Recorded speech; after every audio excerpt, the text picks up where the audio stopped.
Biden heartbroken that American believed kidnapped by Hamas is dead.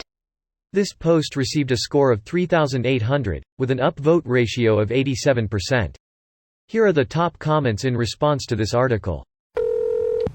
I mean, I kind of assumed that the rest of the hostages are dead, too. Hamas has shown itself to be horribly abusive to them, and Gaza's been under fire since. Longer this goes on, the more likely the hostages are dead.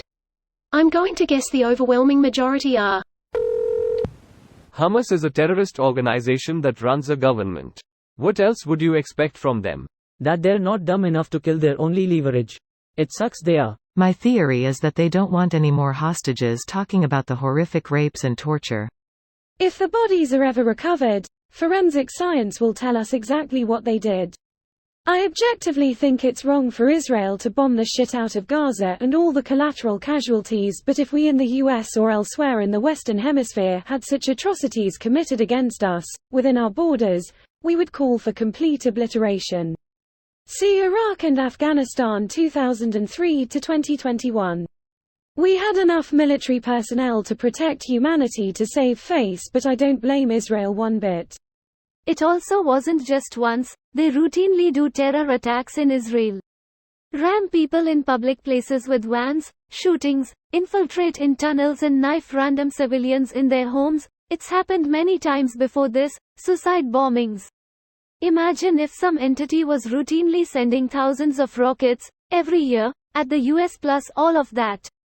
If the UN and other groups supported getting rid of the terrorist orgs and aided in getting rid of them, it would lessen the bloodshed in Gaza and probably lead to some sort of better rule sooner rather than later.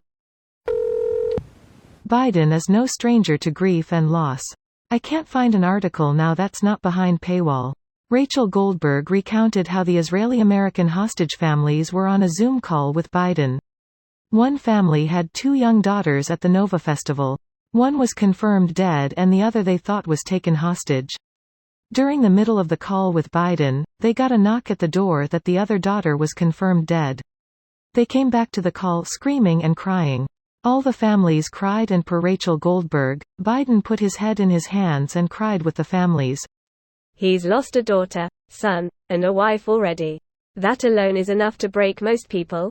He seems to have channeled that into a deep empathy. He lost a very young daughter and a wife in the prime of their marriage. Then his son. I have no doubt he cried sincere tears and empathy with the poor family that learned their second daughter was also murdered. This video was automatically created by Reddit to speech. The article and comments in this video were selected from Reddit according to their upvotes, and any paraphrasing was performed by smmry.com, without any human intervention.